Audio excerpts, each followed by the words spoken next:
రోజు ఆయన అడ్డుపడకపోతే, తన తన ప్రేమను అడ్డు ఉంచకపోతే, కృపను అడ్డు పెట్టకపోతే తండ్రి కోపానికి ఆ రోజే బూడిదైపోయేవాళ్ళం.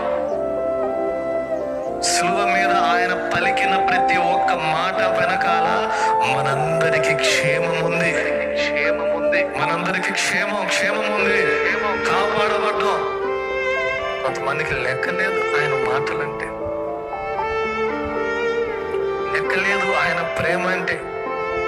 ఆయన ఎంత ప్రేమిస్తున్నాడో, ఎంత అడ్డుపడుతున్నాడో, ఎంత సహిస్తున్నాడో తెలుసుకుని కూడా అక్రమ సంబంధంలో బతికే వాళ్ళు బతుకుతానే ఉంటారు, తాగేవాళ్ళు తాగుతానే ఉంటారు. ఏమంటే నేను యేసు ప్రభువును నమ్ముకున్నాగా ఆయన క్షమిస్తాడే. అదా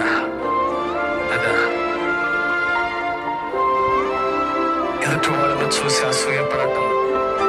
పరిశుద్ధ జయించిన ఆయన మన పాపల నిమిత్తం ప్రాణం పెడితే ఆ త్యాగమును ఈరోజు కొంతమంది క్రైస్తవులు చులకన చేస్తున్నారండి, చులకన చేస్తున్నారు. ఆయన పరువు కొంతమంది క్రైస్తవులు వాళ్ళ సొంత ప్రయోజనాల కోసం తీస్తున్నారు.